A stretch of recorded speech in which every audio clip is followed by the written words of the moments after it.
ভগবত ভক্তজন, আজকে আমাদের বিষয় ব্রহ্মসূত্র বা বেদান্ত দর্শন।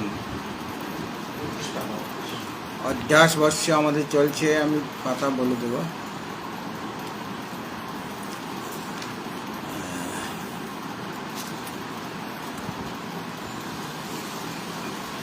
আগের দিনে দেখানো হয়েছিল যে যদিও যুক্তিপূর্বক অধ্যাস সিদ্ধ হতে পারে না, তথাপি নৈসর্গিক এবং লোক ব্যবহার অনাদিকাল থেকে স্বাভাবিকভাবে একটার মধ্যে আরেকটা অধ্যাস করেই লোক ব্যবহার চলছে। যেমন অহম ইদম মম ইদম, আমি শরীর, অহম ইদম শরীরম, আমি শরীর। এখানে আমি বলতে বোঝায় যে শরীর থেকে ভিন্ন চেতন যে আত্মা, আর শরীর শব্দে অনাত্মা জড়বস্তুকে বোঝায়। তাহলে আমিটা অধ্যাস কোথায় হয়ে গেছে? শরীরে। শরীরে মানে আত্মাতে শরীরের অধ্যাস হয়ে গেছে। তাহলে এই যে আত্মা এবং অনাত্মা রূপ ধর্মী দুটিকে, একটা হলো আত্মা, আমি শরীর, এখানে আমিটা হলো আত্মা আর শরীরটা হলো অনাত্মা। কিন্তু এরা হলো দুজন ধর্মী, আত্মা আর অনাত্মা, আমি আর শরীর। কিন্তু তাদের মধ্যে পরস্পরের আরোপ করে আমি শরীর মানে চেতন শরীর, আমি মানে চেতন, শরীর মানে শরীর, এরকমভাবে আমরা প্রয়োগ করি অধ্যাস। এইভাবে যে অধ্যাস, সেটা হলো ধর্মীর অধ্যাস, মানে আত্মাতে অনাত্মার অধ্যাস। ভগবান ভাষ্যকার বলেছেন অহম ইদম, এরূপে বলেছেন মম ইদম, আমার শরীর। এখানেও এই যে অধ্যাসকে ধর্মের অধ্যাস বলা হয়েছে, মানে শরীরের ধর্ম, অনাত্মার ধর্ম যে জড়তা, সেটা আত্মাতে প্রয়োগ করা হয়েছে। এই জন্য বললেন অহম ইদম মম ইদম। এবং এই যে অধ্যাস,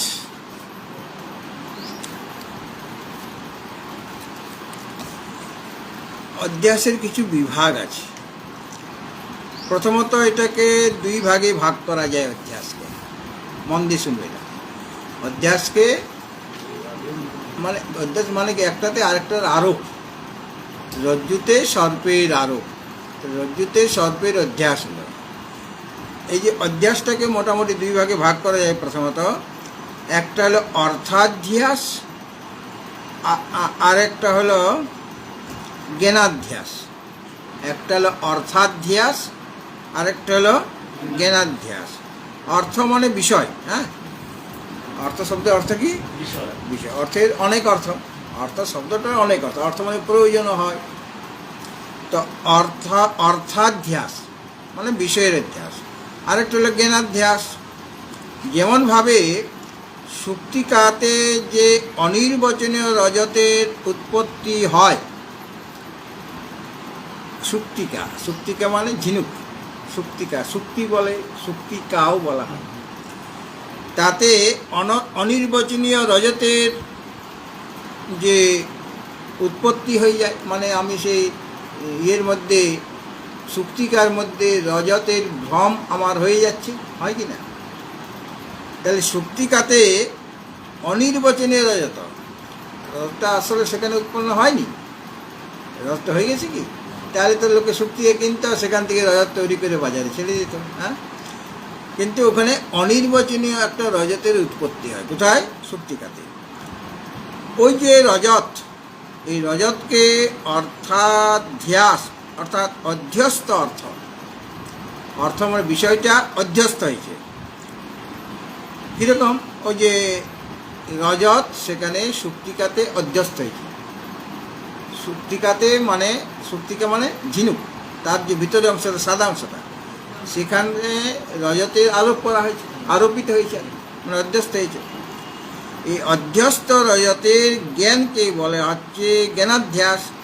ওই রজতকে বলা হচ্ছে অর্থাধ্যাস। এই যে সুপ্তিকাতে রজতের অধ্যাস বলে, এটা হলো অর্থাধ্যাস, মানে বিষয়ের অধ্যাস হয়েছে। আর ওই অধ্যস্ত রজতের যে জ্ঞান, রজতের জ্ঞান হচ্ছে আমার। রজত হলো বিষয়, জ্ঞানটা হলো আলাদা জিনিস। জ্ঞান বিষয় থেকে জ্ঞান আলাদা, পঞ্চদশীতে জানা গেছে। তাহলে ওই যে অধ্যস্ত রজতের যে জ্ঞান, যে রজতটা সুক্তিকাতে অধ্যস্ত হলো তার একটা জ্ঞান হয়তো, ওটা রজতের এইরকম ওটা জ্ঞান আমার হয়। যাই হোক, ভ্রমজ্ঞান তো বটেই, অধ্যাসই সেখানে ভ্রমই হয়। তো ওই রজতের জ্ঞানকে বলা হচ্ছে জ্ঞানাধ্যাস, মানে অধ্যস্ত জ্ঞান। একটা হলো অধ্যস্ত বিষয়, অর্থ মানে বিষয় ওটে। তো সুক্তিকাতে রজতের যে অধ্যাস, অনির্বাচন রজতের যে উৎপত্তি হচ্ছে, ওই রজতকে বলা হচ্ছে অর্থাধ্যাস, মানে বিষয়ের অধ্যাস। রজত হলো বিষয়, আর রজতের জ্ঞানটা আলাদা। রজত থেকে রজতের জ্ঞান আলাদা কিনা? কেননা রজত জ্ঞানের বিষয়কে রজত, পঞ্চদশীতে আমরা দেখেছি রজত জ্ঞানের বিষয়কে, বিষয় থেকে জ্ঞান আলাদা কিনা দেখানো যায়। তাহলে ওই যে সুক্তিকাতে রজতের উৎপত্তি হচ্ছে, ওই যে ওটা অধ্যস্ত রজত, ওই রজতকে বলা হচ্ছে অর্থাধ্যাস। আর ওই অধ্যস্ত রজতের যে জ্ঞান, সেটা হলো জ্ঞানাধ্যাস। মানে ওটা তো সুক্তিকা জ্ঞান আমার উচিত ছিল, সুক্তিকাতে সুক্তিকা জ্ঞান আমার হবে, কিন্তু তা না হয়ে আমার রজত জ্ঞান হয়ে গেছে। তাহলে জ্ঞানের অধ্যাস হয়েছে। অধ্যস্ত রজতের যে জ্ঞান, সেটা অধ্যস্ত হয়েছে কোথায়? সুক্তিকাতে। তাহলে ওখানে ওটা হলো জ্ঞানাধ্যাস। এইভাবে প্রথমে দুই ভাগে ভাগ করা হলো, ঠিক আছে? একটা হলো অর্থাধ্যাস, আর একটা জ্ঞানাধ্যাস। আর এই যে বলা হয়েছে অহম ইদম শরীরম, আমি শরীর। অহম ইদম মানে বাক্যটা পুরো বলা নেই, অহম ইদম শরীরম, শরীরটা হলো ক্লিবলিঙ্গ। আমি শরীর, এই প্রকার যে অভিমানের যেটা বিষয়, তাকে বলা হচ্ছে অর্থাধ্যাস। বিষয় হলো শরীরটা, আমিতে শরীরের অধ্যাস হয়েছে। আর আমি শরীর এই প্রকারের যে জ্ঞান, সেটা হলো জ্ঞানাধ্যাস। আমি শরীর এই প্রকারের যে জ্ঞানটা হলো, ওটা হলো জ্ঞানাধ্যাস। শরীরের যে অধ্যাস হয়েছে কোথায়? আমিতে, চেতনে, সেটা হলো অর্থাধ্যাস। আর ওই যে শরীরের যে জ্ঞান, ওটা তো অধ্যস্ত জ্ঞান। ওই ওই আমি শরীর এই যে জ্ঞানটা, আমি শরীর এই যে জ্ঞানটা, এটাকে বলা হচ্ছে জ্ঞানাধ্যাস। মানে আমিতে শরীরের জ্ঞান হয়ে গেছে। তাহলে আমি শরীর, এই যে আমি শরীর এই যে জ্ঞানটা, এটাকে বলা হচ্ছে জ্ঞানাধ্যাস। এখানে ভাষ্যের মধ্যে দুই রকমের অধ্যাস, ধর্মীর অধ্যাস আর ধর্মের অধ্যাস বলা হয়েছে না। ধর্মী মানে চেতন আত্মা ধর্মী, জড় অনাত্মা ধর্মী। চেতন আত্মার মধ্যে ধর্ম কি? চেতনতা, সত্যতা, নিত্যতা। আর অনাত্মা জড়বস্তু ধর্মী, তার ধর্ম আছে কিছু, জড়তা, অনিত্যতা, মিথ্যাত্ব, এগুলো হচ্ছে ওই অনাত্মা জড়বস্তুর ধর্ম। তাহলে ধর্মীর অধ্যাসও বলা হয়েছে এখানে। অধ্যাসের মধ্যে আগে আমরা দেখেছি। আর ধর্মেরও অধ্যাস, একটা ধর্মের মধ্যে আরেকটা ধর্মের অধ্যাস। হ্যাঁ, ধর্মের অধ্যাস এটা আমরা দেখেছি এখানে যতক্ষণ আমরা পড়েছি, তার মধ্যে ধর্মীর অধ্যাসের কথা বলা হয়েছে আর ধর্মের অধ্যাসের কথা বলা হয়েছে। এটাকে বলা হচ্ছে, এটা অর্থাধ্যাসের অন্তর্গত এই ধর্মীর অধ্যাস। আর ধর্মের অধ্যাস, ওটা ধর্মাধ্যাস মানে বিষয়ের অধ্যাস, বিষয় ওটা। আর ধর্মীর অধ্যাসের বিষয়, ধর্মীর অধ্যাসের বিষয় আগে দেখানো হয়েছে। আচ্ছা, আমি এই যে ইতরেতর অধ্যাস বলতে অধিষ্ঠান আর আরোপ্য। আগে বলে ইতরতরা বিবেকীন, তো পরস্পর যে অধ্যাস মানে একটা অধিষ্ঠান, যেমন রজ্জুতে সর্পের অধ্যাস হচ্ছে, রজ্জুটা হলো অধিষ্ঠান, আর আরোপ্যকে সর্প। কেন? রজ্জুতে আমার সর্পের অধ্যাস হচ্ছে, তাহলে অধিষ্ঠান মানে আশ্রয়টাকে, রজ্জু হলো আশ্রয়, অধ্যাসের আশ্রয়কে রজ্জু, ওটা হলো অধিষ্ঠান। আর সর্পটা হলো আরোপ্য, সর্প আরোপ করা হচ্ছে ওখানে রজ্জুতে, সর্পের আরোপ। তাহলে দুইটা জিনিস আমার দরকার হচ্ছে। একটা হলো মানে যে কোনো অধ্যাসে, একটা হলো অধিষ্ঠান আর একটা আরোপ্য। এই যে ইতরতর অধ্যাস স্থলে কি হয়, অধিষ্ঠান আর আরোপ্যের একত্র জ্ঞান হয়ে যায়। মানে রজ্জু থেকে সর্পগুলো আমি বুঝতে পারছি, ওই রজ্জু আর রজ্জু আলাদা, জ্ঞান আলাদা, সর্প আলাদা, এইভাবে কি আমার ভ্রমটা হয়? দুটো এক, রজ্জু আর সর্প এক হয়ে গেছে, তাই না? মানে অধিষ্ঠান আর আরোপ্য দুটো আলাদা জিনিস। একটা অধিষ্ঠান, রজ্জুর হলো অধিষ্ঠান, আরোপ্য হলো সর্প, দুটো আলাদা জিনিস। কিন্তু ওখানে একত্ব জ্ঞান, মানে রজ্জুর জ্ঞান যদি থাকে তাহলে কি আমার সর্পের জ্ঞান হবে? হবে না। তাহলে দুটা একত্ব হয়ে যাচ্ছে, একত্ব জ্ঞান হয় কোথায়? ইতরতর অধ্যাস যেখানে হচ্ছে সেখানে অধিষ্ঠান আরোপের একত্ব জ্ঞান হয়। দুটো জিনিস এক, মানে পৃথক করতে পারছি না আমি। পৃথক করলে তো আর অধ্যাস থাকবে না। আর এই যে ধর্মীর স্বরূপ, ধর্মী মানে ওই চেতনাত্মা আর অনাত্মা, জড় অনাত্মা, ধর্মীর স্বরূপ অপর ধর্মীকে অধ্যস্ত হওয়াতে, মানে ধর্মীর স্বরূপ অপর ধর্মীতে, অন্য একটা ধর্মীতে যে অধ্যস্ত, হয়তো একটা ধর্মী মানে অনাত্মাতে অনাত্মার অধ্যাস, রজ্জুতে সর্পের, রজ্জুতে ধর্মী, সর্পটা ধর্মী, রজ্জুর ধর্ম আলাদা, সর্পের ধর্ম আলাদা, দুটো ধর্ম আলাদা আছে।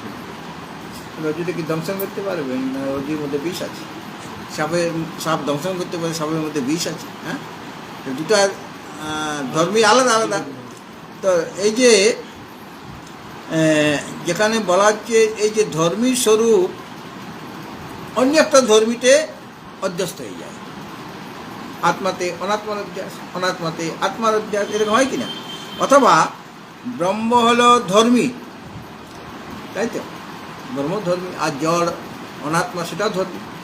তো ব্রহ্ম হলো ধর্মী, সেই যে ধর্মী,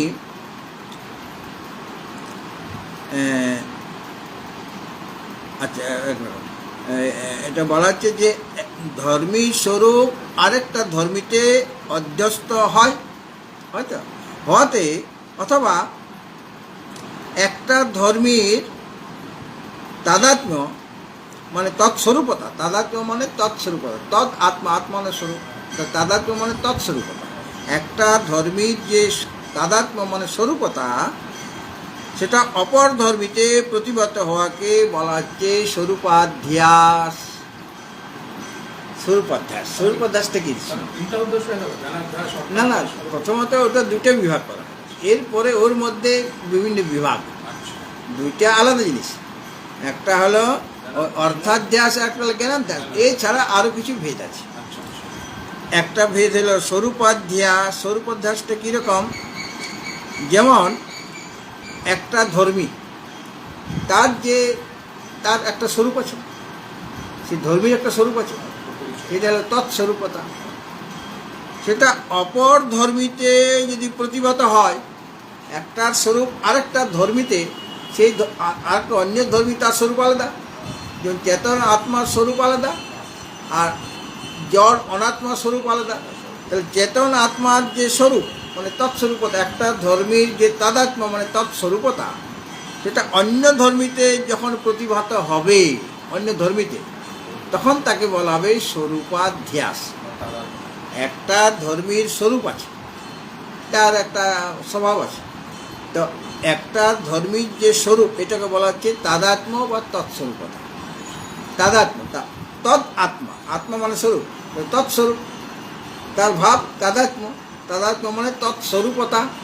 তো একটা ধর্মীর যে তাদাত্ম্য মানে তৎস্বরূপতা, মানে চেতন আত্মার যে স্বরূপ, সেটা অনাত্মা জড়বস্তু স্বরূপ থেকে ভিন্ন কিনা? তাহলে একটা ধর্মীর যে তাদাত্ম্য, তাদাত্ম্য মানে তৎস্বরূপতা, সেটা যখন অন্য ধর্মীতে অধ্যস্ত হয়, তখন তাকে বলা হচ্ছে স্বরূপাধ্যাস, মানে স্বরূপের অধ্যাস। চেতন আত্মা স্বরূপ আলাদা, তো অনাত্মা জড় বস্তুর স্বরূপ আলাদা, দুটো স্বরূপ আলাদা।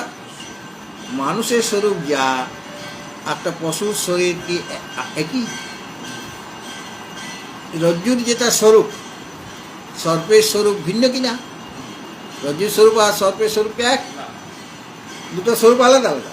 কিন্তু যখন একটা ধর্মীর যে তাদাত্ম্য মানে তৎস্বরূপতা, মানে ওই ধর্মীর যে স্বরূপ, সেটা যখন অন্য ধর্মীতে অধ্যস্ত হয়, স্বরূপের অধ্যাস হচ্ছে, এই জন্য এই অধ্যাসটার নাম স্বরূপাধ্যাস। এবারে ক্লিয়ার? একটা ধর্মীর একটা স্বরূপ আছে, আর একটা ধর্মী তার আলাদা স্বরূপ।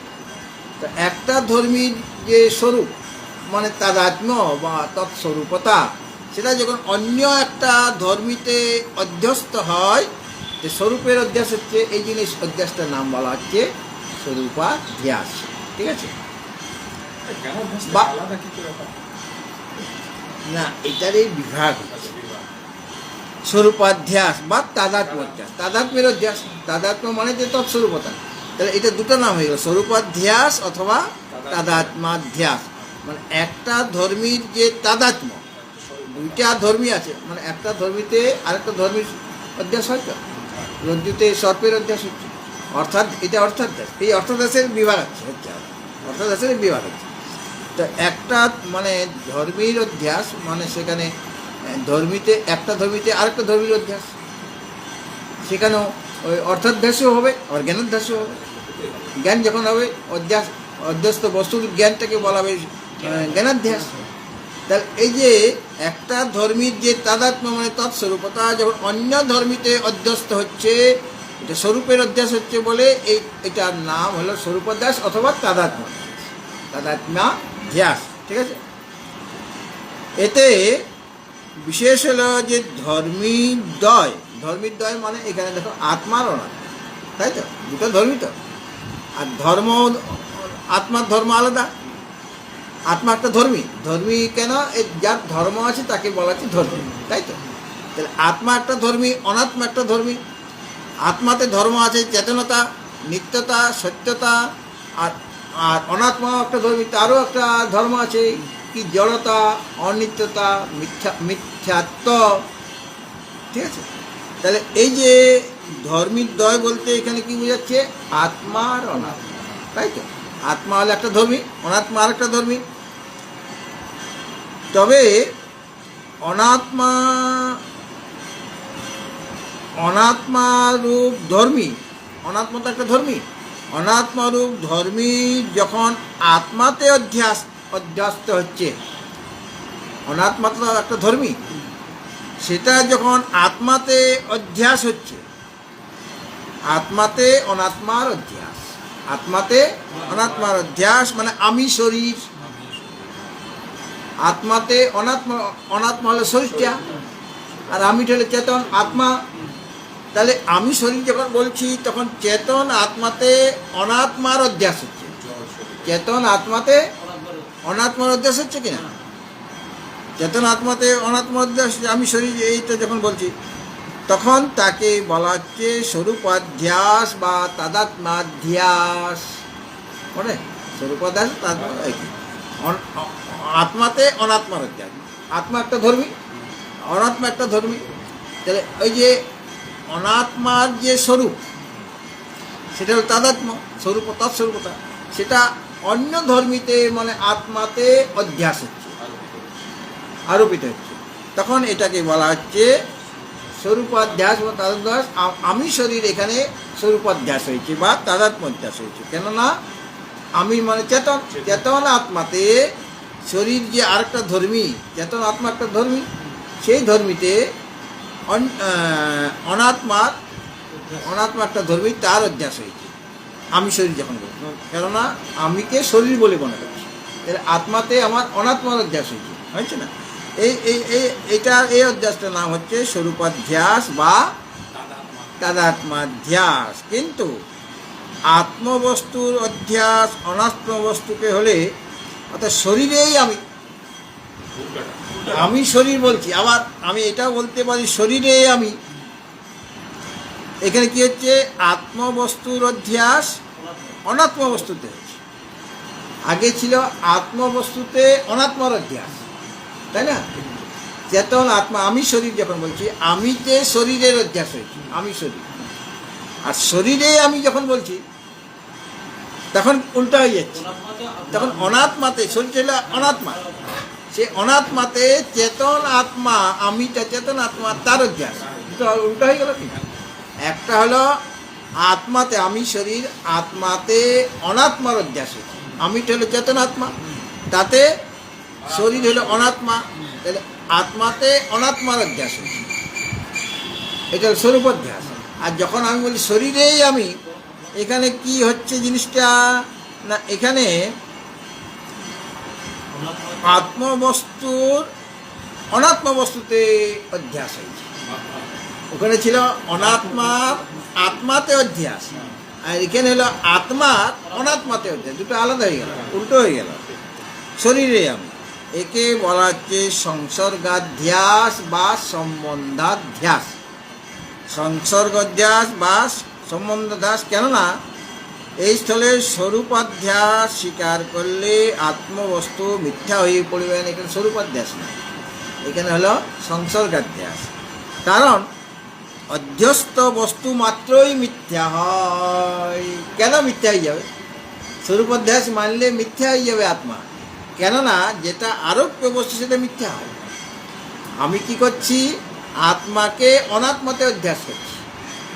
আগে কি করেছিলাম? আত্মাতে অনাত্মার অধ্যাস। তাহলে অনাত্মা মিথ্যা হলে তো অনাত্মাতে আমরা মিথ্যাই আমরা প্রমাণ করতে চাইব। অনাত্মা হলে মিথ্যা, আরোপ্য বস্তুটা মিথ্যা, অধিষ্ঠানটা মিথ্যা না।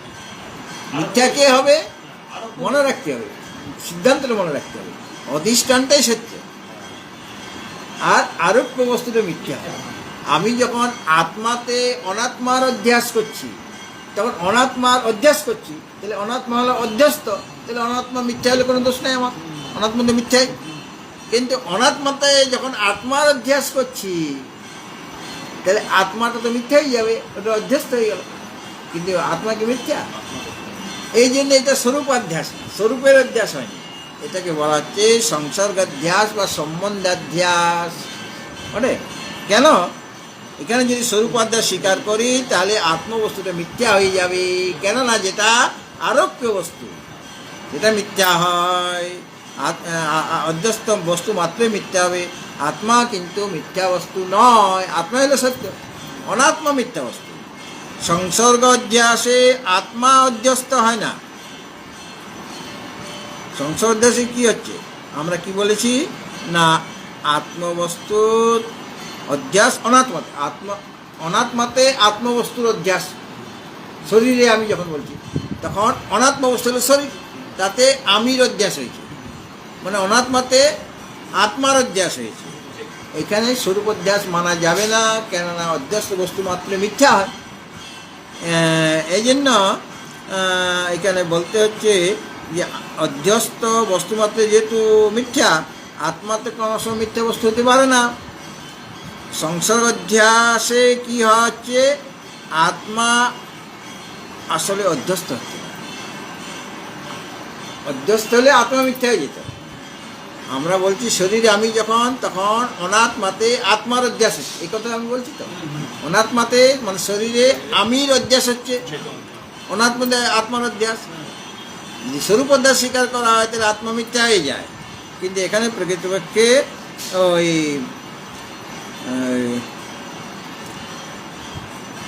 ওই আত্মা সংসর্গ অধ্যাসে আত্মা অধ্যস্ত হচ্ছে না আসলে। কীরকম?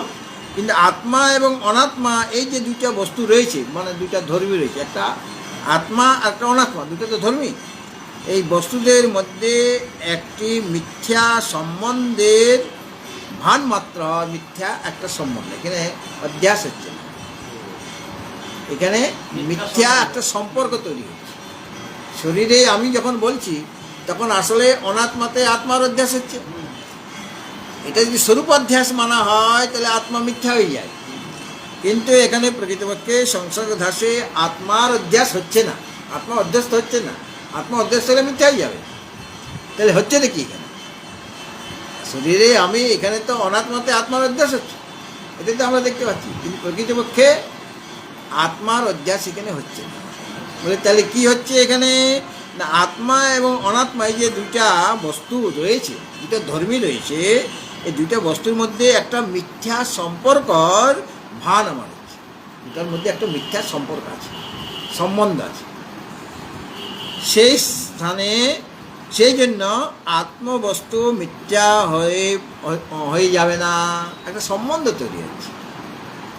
অনাত্মা আর আত্মা, এখানে আত্মার অধ্যাস হচ্ছে না অনাত্মাতে, কিন্তু এই দুটা যে বস্তু অনাত্মা, শরীর আর আমি, এই দুটা বস্তু মানে অনাত্মা আর আত্মা, এই দুটা বস্তুর মধ্যে একটা মিথ্যা সম্পর্কের ভান আমার হচ্ছে, প্রতীতি হচ্ছে, মিথ্যা একটা সম্বন্ধের প্রতীতি হচ্ছে। এই কারণে আত্মবস্তু মিথ্যা হয়ে পড়বে না, অধ্যাস হচ্ছে না প্রকৃতপক্ষে। এখানে একটা মিথ্যা সম্বন্ধ তৈরি হচ্ছে, মিথ্যা সম্বন্ধে আমার ভান হচ্ছে, প্রতীতি, ভান মানে প্রতীতি। আর ধর্মীদ্বয় যখন অনাত্ম বস্তু যদি হয়, দুটা ধর্মীয় অনাত্মা, এখানে একটা আত্মা একটা অনাত্মা।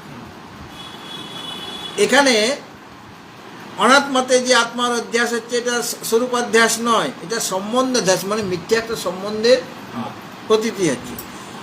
আর যদি দুইটা ধর্মী, ওখানে ধর্মী দুটো, একটা আত্মা ছিল একটা অনাত্মা ছিল, এখন যদি ধর্মী দুটোই অনাত্মা হয়, ধর্মীদ্বয় যদি অনাত্ম বস্তু হয়ে যায়, মানে এখানে একটা আত্মা একটা অনাত্মা, অনাত্মাতে আত্মার অধ্যাস। কিন্তু যদি দুইটাই অনাত্মা হয়, দুটাই ধর্মী দুটাই অনাত্মা যদি হয়, সেখানে মাত্র স্বরূপাধ্যাস বা তাদাত্ম্যাধ্যাস রূপ ধর্মীর অধ্যাসই হবে, যদি দুটাই অনাত্মা হয়। যেমন রজ্জু আর সর্প দুটাই অনাত্মা, এখানে স্বরূপাধ্যাস, এখানে সম্বন্ধাধ্যাস না, স্বরূপাধ্যাস বা তাদাত্ম্যাধ্যাস। কিন্তু দুটাই যদি মানে দুটাই যদি একটা আত্মা একটা অনাত্মা যদি হয়, তখন সেটা বলা হচ্ছে সংসর্গাধ্যাস বা সম্বন্ধাধ্যাস। সংসর্গ মানে সম্বন্ধ, একটা সংসর্গ, মিথ্যা একটা সম্বন্ধের ভান হচ্ছে। কিন্তু ওই দুটো ধর্মী যদি দুটোই অনাত্মা হয়ে যায়, ওখানে একটা আত্মা একটা অনাত্মা ছিল, আর যদি দুটোই অনাত্মা হয়ে যায় এবং সেখানে দুটোই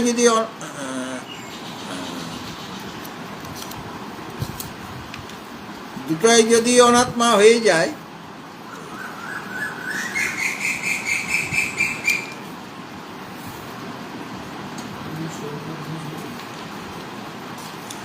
দুটোই যদি অনাত্মা হয়ে যায়, তখন সেটা স্বরূপ অধ্যাস হবে বা তাদাত্ম্য অধ্যাস হবে, দুটোই অনাত্মা। তাহলে একটা স্বরূপ আরেকটা স্বরূপের হচ্ছে, একটা অনাত্মাতে আরেকটা অনাত্মার অধ্যাস হচ্ছে, যার অধ্যাসে সেটা মিথ্যা, এটা স্বীকার করবে। সেখানে স্বরূপ অধ্যাস বা তাদাত্ম্য অধ্যাস মানতে কোনো অসুবিধা নাই, সেখানে স্বরূপ অধ্যাস বা তাদাত্ম্য অধ্যাস হবে। আর সুক্তি রজকাদি যে স্থল আছে, সুক্তি আর রজক, এখানে স্বরূপ অধ্যাস বা তাদাত্ম্য অধ্যাসই হচ্ছে। সুক্তিকাও অনাত্মা, রজতও অনাত্মা, বা রজ্জু সর্ব দুটাই অনাত্মা, একটাতে আরেকটা, দুইটা ধর্মী দুটাই অনাত্মা, সেখানে স্বরূপ অধ্যাস বা তাদাত্ম্য অধ্যাস হচ্ছে কোনো অসুবিধা। কিন্তু একটা আত্মা একটা অনাত্মা, অনাত্মাতে আত্মার অধ্যাস, আত্মাতে যদি অনাত্মার অধ্যাস হয় তাহলে সেটা স্বরূপ অধ্যাস, কিন্তু অনাত্মাতে যদি আত্মার অধ্যাস হয় তখন সেটা সংসর্গাধ্যাস বা সম্বন্ধাধ্যাস। কেন অধ্যাস বস্তু মাত্র মিথ্যা হয়ে যায়, ওটা অধ্যাসটা একটা মিথ্যা সম্বন্ধ প্রতীতি হচ্ছে মাত্র, ঠিক আছে? তাহলে আমরা বলেছি ওই এটা হলো ধর্মীর অধ্যাস। এখন সর্বরূপ ধর্মীর ধর্ম আলাদা, আগে দেখানো হয়েছিল ধর্মীর অধ্যাস, এখন ধর্মের অধ্যাসটা দেখানো হচ্ছে। তো এই যে ধর্মীদ্বয়ের যে ভেদ জ্ঞান, দুইটা ধর্মীতে আলাদা আলাদা, একটা ধর্মীতে আর একটা ধর্মী আলাদা আলাদা। যেমন আমার শরীর, অহম ইদম মম ইদম বলেছিল কেন? আমার শরীর বলা হচ্ছে, আগে অহম ইদম নিয়ে বলা হলো আমার শরীর, আর একটা বলা হচ্ছে আমি শরীর। এই প্রকার ধর্মীর অধ্যাস থাকলেই পরে ধর্মের অধ্যাস হয়। ধর্মীর অধ্যাস যদি হয় তাহলে ধর্মের অধ্যাস হবে। রজ্জুতে সর্পের অধ্যাস হয়েছে, হলো তো? তাহলে একটা ধর্মীতে আর একটা ধর্মীর অধ্যাস হয়েছে, হওয়ার পরে ধর্মীর অধ্যাস। আগে ধর্মীর দ্বয়ের অধ্যাস হবে, পরস্পর অধ্যাস হবে, অধ্যাস হওয়ার পরে ধর্মের অধ্যাস হয়। ধর্মীর দ্বয়ের যদি অধ্যাস না হয় তাহলে ধর্মের অধ্যাস হবে না। তাহলে প্রথমত কি হবে? ধর্মীর দ্বয়ের অধ্যাস হবে পরস্পর, তারপরে ধর্মের অধ্যাস হবে। আগে ধর্মীর অধ্যাস হবে।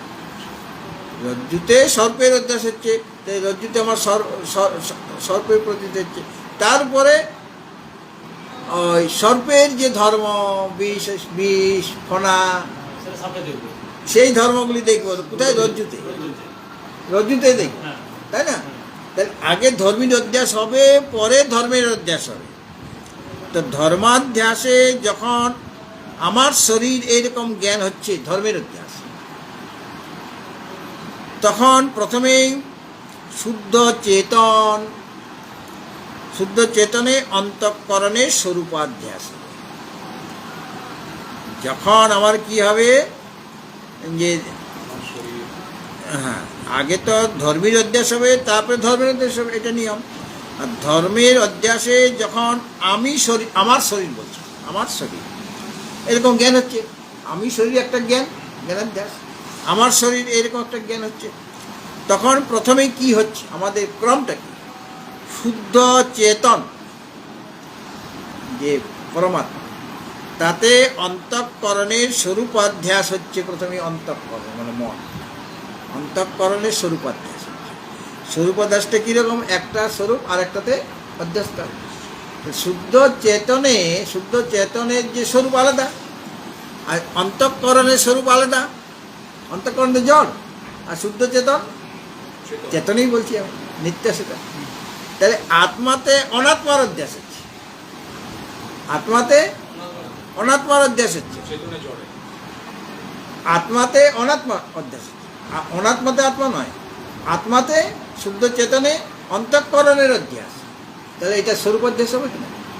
আত্মাতে যখন অনাত্মার অধ্যাস হবে সেটা স্বরূপ অধ্যাস বা তাদাত্ম অধ্যাস।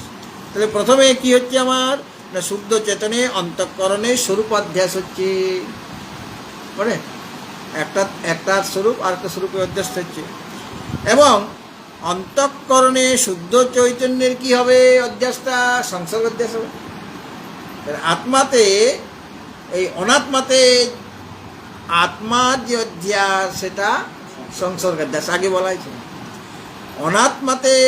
আত্মাতে অনাত্মার অধ্যাস ওটা স্বরূপ অধ্যাস, আর অনাত্মাতে আত্মার অধ্যাসটা ওটা স্বরূপ অধ্যাস হলে অসুবিধা হয়ে যাবে, কারণ অধ্যস্ত হচ্ছে কোনো আত্মা, তাহলে সেটা মিথ্যা হয়ে যাবে। সুতরাং প্রথমে আমার কি হচ্ছে না, শুদ্ধ চেতনে অন্তঃকরণের স্বরূপাধ্যাস হচ্ছে, ঠিক। এবং অন্তঃকরণটা কিন্তু অনাত্মা, মনে রাখবে, জড় সেটা। অন্তঃকরণে শুদ্ধ চৈতন্যের কি অধ্যাস হচ্ছে, সংসর্গ অধ্যাস বা সম্বন্ধাধ্যাস হচ্ছে, ঠিক আছে, সংসর্গ অধ্যাস বা সম্বন্ধাধ্যাস। এটাও এক প্রকার ধর্মীর অধ্যাস, এটাও ধর্মীর অধ্যাস, দুটাই তো ধর্মী। শুদ্ধ চেতন ধর্মী আর অন্তঃকরণও ধর্মী, অন্তঃকরণে কিছু ধর্ম আছে, তাহলে এটা ধর্মীর অধ্যাস কি হলো কিনা। এই প্রকারে ধর্মীদ্বয়ের পরস্পরের অধ্যাস হচ্ছে, দুটো অধ্যাস হচ্ছে, একটা স্বরূপ অধ্যাস আর একটা সংসার অধ্যাস। তা আমি এইরকম একটা জ্ঞান হয়, এই অধ্যাসের ফলে আমি এই প্রকার একটা জ্ঞান, আমি শরীর, আর এই যে আমি শরীর, অহমিদম শরীরম, আমি শরীর আর আমি শরীর, দুটোর মধ্যে পার্থক্য আছে। আমি শরীর যখন বলছি, আমিতে শরীরের অধ্যাস, আর শরীরে আমির অধ্যাস। অনাত্মাতে যদি আত্মার অধ্যাস হয় তখন সংসর্গ অধ্যাস বলতে হবে সেটা। তাহলে এই যে আমি আচ্ছা, ধর্মীদ্বয়ের পরস্পরের অধ্যাসের ফলে কি হচ্ছে, আমি এই রকম একটা জ্ঞান হয়। এই যে আমি, এটা অন্তঃকরণকেও বুঝায় না। আমি মানে শুদ্ধ চেতন, এটা শুদ্ধ, এই যে আমির একটা জ্ঞান হচ্ছে, সেটা অন্তঃকরণকেও বুঝায় না, আবার শুদ্ধ চৈতন্যকেও বুঝাবে না। কেন? যেমন তপ্ত লৌহপিণ্ড,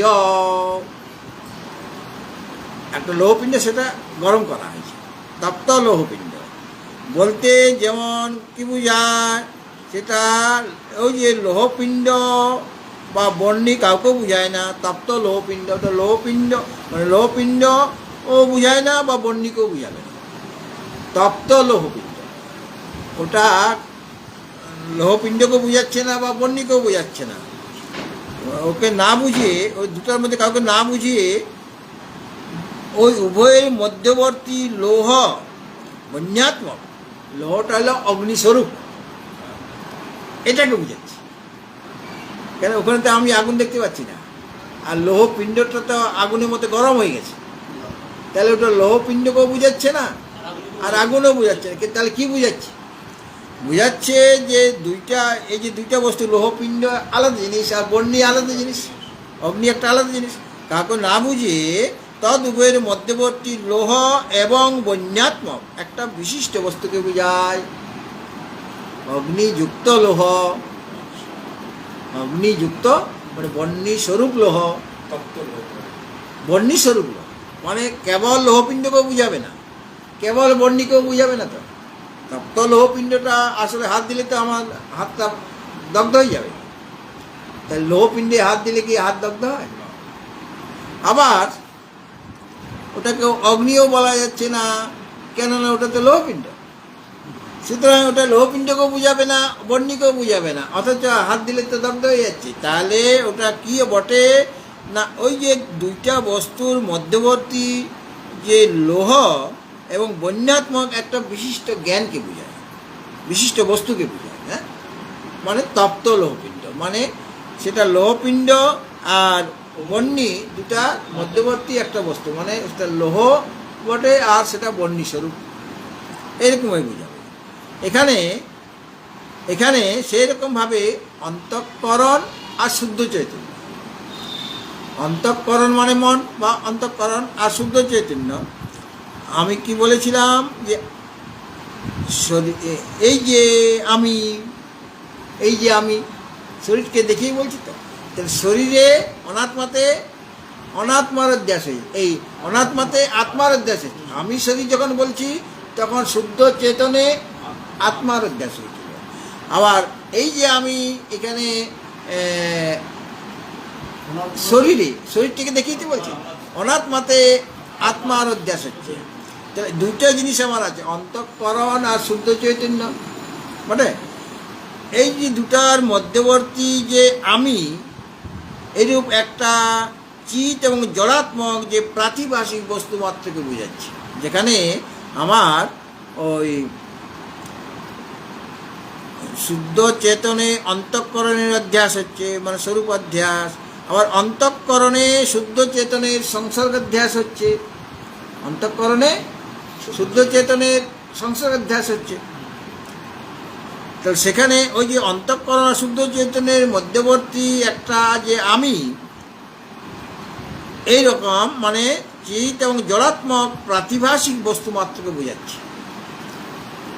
মানে যখন তপ্ত লোহপিণ্ডতে যেমন লোহকেও বোঝাচ্ছে না, বহ্নিকেও বোঝাচ্ছে না, কিন্তু উভয়ের মধ্যবর্তী লোহ এবং বন্যাত্মক একটা বস্তুকে বোঝাচ্ছে। ওটা লোহ কিন্তু বন্যাত্মক, বহ্নি স্বরূপ হয়ে গেছে। সেরকমভাবে অন্তঃকরণ আর শুদ্ধ চেতনের মধ্যবর্তী একটা আমি, অর্থাৎ সেটা একটা চিৎ এবং জড়াত্মক একটা প্রাতিভাসিক বস্তুকে বোঝাচ্ছে। প্রাতিভাসিক বস্তু মানে মিথ্যা বস্তু। তারপরে অজ্ঞানের বিক্ষেপ শক্তি বশত, অজ্ঞানের দুইটা শক্তি আছে, একটা হলো আবরণ শক্তি আর একটা বিক্ষেপ শক্তি। আবরণের বিক্ষেপ শক্তি বশত আমি রূপ ধর্মীতে, আমি রূপ যে ধর্মী তাতে স্বামিত্ব রূপ একটা ধর্ম আছে। আমি স্বামী মানে প্রভু, তার মধ্যে স্বামিত্ব আছে। আমি মানে স্বামী মানে আমি মালিক, হ্যাঁ, তার স্বামিত্ব রূপ একটি ধর্ম। এবং ওই আমি রূপ ধর্মীর, আমি তো একটা ধর্মী বস্তু মানে চেতন, আমি রূপ ধর্মীর সমীপবর্তী যে শরীররূপী ধর্মী, আমির কাছে শরীর আছে। তা ওই যে আমি রূপ ধর্মীর সমীপবর্তী যে শরীররূপ ধর্মী, এই যে আমি বলছি না, তাতে সত্যরূপ একটা ধর্ম উৎপন্ন হয়। এই যে আমি, এই শরীরে একটা সত্য, মানে আমার নিজস্ব সত্য আছে একটা, এটা আমার শরীর। পরে অজ্ঞানের বিক্ষেপ শক্তি বশত দেহের ধর্ম যে সত্য বা নিজত্ব, সেটা আমি রূপ ধর্মীতে অধ্যাসী। এবং ওই আমি রূপ ধর্মীর যে ধর্ম, সেটা স্বামিত্ব, সেটা শরীর রূপ ধর্মীতে আরোপিত হবে। এই প্রকার ধর্মীদের পরস্পরের যে অধ্যাস এবং পরস্পরের উপরে ধর্মের যে অধ্যাস হওয়াতে আমার শরীর এইরকম জ্ঞান, এটা একটু জটিল হয়ে গেল, এটা আগামী দিনে আবার হয়ে যাবে, হ্যাঁ ঠিক আছে। না এটা কিছুটা আগে আজকে মানে একটা হলো আর কি, হ্যাঁ আবার প্রথম থেকে আমি অর্থাধ্যাস, জ্ঞানাধ্যাস, স্বরূপাধ্যাস, তারকম দাস বা না, এটা একটা একদম নতুন কথা, হ্যাঁ বটে বিষয়টা কঠিন বটে। আর এইটা আরেকদিন শুনলে আর পস্তাই। হরি ওম পূর্ণমদা পূর্ণমিদাং পূর্ণাৎ পূর্ণমুদাচ্যতে পূর্ণস্য পূর্ণমাদায় পূর্ণমেবাবশিষ্যতে। ওম শান্তি শান্তি শান্তি। ওম হরি ওম শ্রী গুরুভ্যো নমঃ। হরি ওম।